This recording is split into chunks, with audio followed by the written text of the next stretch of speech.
We'll have him more often here. I hope now that he has seen where we are. Thank you very much. So I will request Professor Murthy, Mr. Murthy to address our students and share his perception of what a new student coming into IIT at a very tender age, what he should or she should look forward to, and what he thinks not only the students should do, but also we would be very happy, Professor Mr. Murthy, to hear what we should be doing as an institute for these young people. I think this is one of the most precious human resources that this country has, and we consider ourselves to be extremely responsible and extremely privileged to have handled these young people, and we can do with all the advice and all the suggestions now. Thank you very much, Mr. Murthy.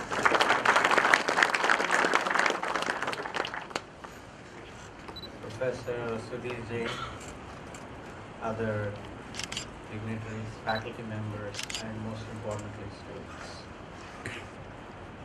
I'm extremely grateful to my friend Sudhir for this opportunity.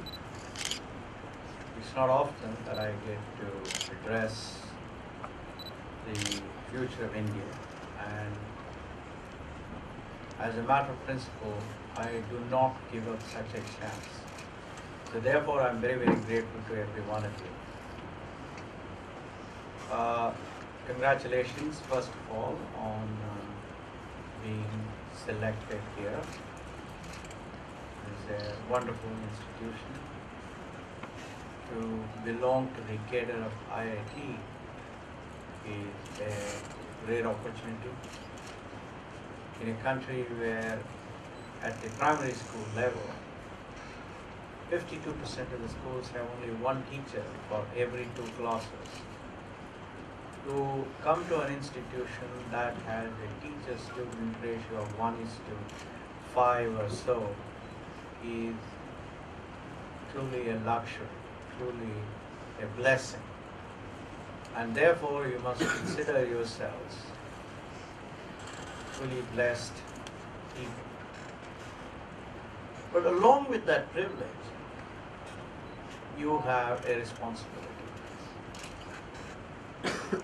Now that responsibility comes to every generation of young people. And you're very lucky that this responsibility has come to you people at a time when our confidence level in this country is so high. When I was a student of your age, or slightly later when I went abroad to France, almost every interaction ended up with a feeling in my mind that India is a poor country, India is a weak country, people are ashamed of India, etc., etc. This was in 1969, 70. And every time I met people and came back to my apartment, I would feel so sad about myself, so sad about my country. Fortunately for you people, that image has changed. Today, India is, in some sense, a very important economic power. Our GDP is growing at 8 to 9%. Our foreign exchange reserves are pretty comfortable. Foreign direct investment is increasing. Our stock exchanges are doing reasonably well. They were on fire during last year. Now they're doing pretty well. Our cricketers have done well. Our Bollywood stars have done well. The number of billionaires in India is next only to, well, it's actually overtaken Japan, which is a pretty good one. There is a lot that you and I can be proud of. And when you go, I don't know how many of you have been, and I keep spending about 20 to 22 days a month outside India, visiting US, Europe, Japan, Australia, etc. And whenever I get off the plane and get into a taxi, the first question the taxi driver would ask me is, oh, your country is great. How is it that you people are able to do well in software, or you in the software industry, etc., etc. And President Obama talks about how if the Americans didn't work hard, the jobs would go away to Bangalore. I never thought I would, in my own lifetime, see a day when the president of the most powerful country in the world would be so scared or would be so much worried about the jobs from the US going away to another country.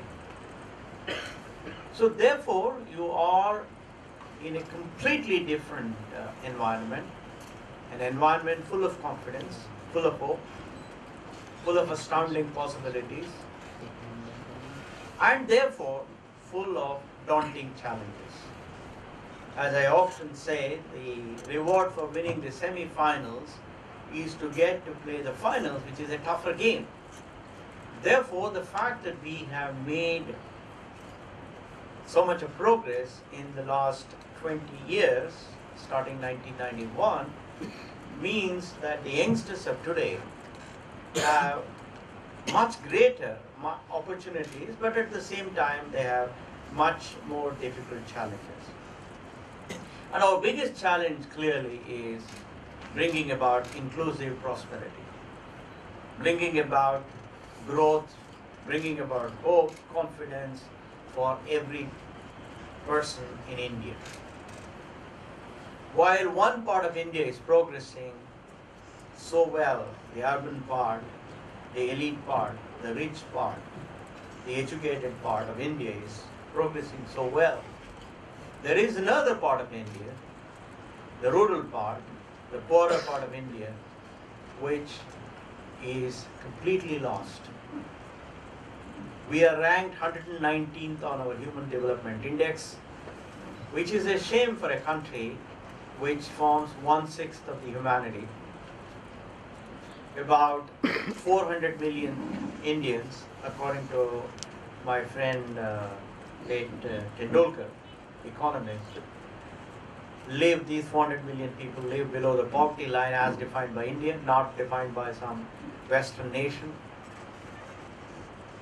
About 250 million Indians do not have access to safe drinking water. Of course, we the elite have solved that problem very simply by having these bottled water. And therefore, we don't have to worry about whether the poor people indeed get good water or not. Third, about 700 million Indians do not have access to safe sanitation or reasonable sanitation that you and I are used to. So therefore, our challenge is to bring hope, bring confidence to the poorest child in the remotest part of India, while the urban part claims that we are making tremendous progress.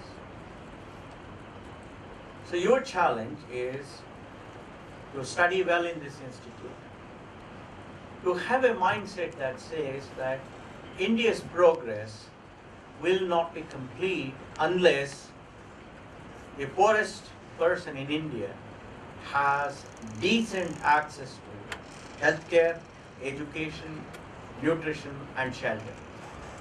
No matter how big we claim we are, no matter how many research papers we produce, no matter how many PhDs we produce, none of this will mean anything unless, however, results in making sure that the poorest person's life is better off.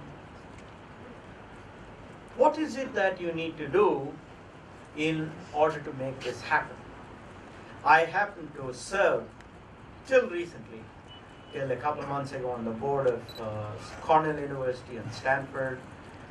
Even now I serve on Wharton University of Pennsylvania. I serve on the board of Tokyo University, many. Therefore, I have some idea of what education is about in those universities and what education is in our IITs. For all the talk of IITs being the elite institution in the country, there is not one IIT in the top 300 institutions in the world. The Shanghai ranking, which is accepted by almost all the countries in the world as the ranking, does not list any IIT or Institute of Science in the top 300 institutions in the world. Second, the number of papers produced by Indian researchers, including the professors and students from IIT, is abysmally low, including the Institute of Management, not just IITs. I am told between 1991 and 2008, this was told by a very famous, very well-known professor who is a former student of IMA, that between 1991 and 2006, there were only 36 papers produced in international journals of acceptable, of highest quality, from all branches of management studies. I think that is truly worrisome. And I have come across students who are gold medalists from IITs. When they go to do their PhD at Cornell or at MIT or Harvard, whatever it is, they're completely lost. They're bright people, there is no doubt about it. But these youngsters, in fact, one of the students told me, he was a gold medalist from a wonderful university, wonderful IIT. And he told me, the problem I have is, in my IIT, I was asked to do certain things and I did it extremely well. But here, I have to define my own problem. There is nobody who tells me what I have to do. I have to define what I have to do. I told him, don't worry, young man, you're a bright fellow. You will probably take a couple of years to get to this system and then you will do very well. Of course, it turned out he did a wonderful job. There is no doubt about it. And what I have found, the primary difference between our system of education and system of education, particularly in the US, is focus on problem solving. Relating theory to reality around them. These two things are lacking in India. Unfortunately, thanks to all these tutorials which prepare students for IITs, our IITs have really lost the sheep. They are no more the quality institutions that they were in the 60s and perhaps part of 70s. But today, people go through a year, 2, 3 sometimes of hard study. They solve a set of 10 or 20 types of problems, and one of those problems comes in the JEE. They write the answers and they get selected. But in real life, that's not what happens. In real life, day after day after day, you are confronted with problems which have no patterns.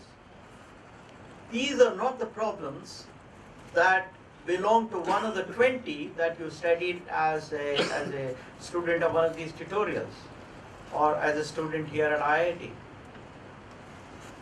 Therefore, you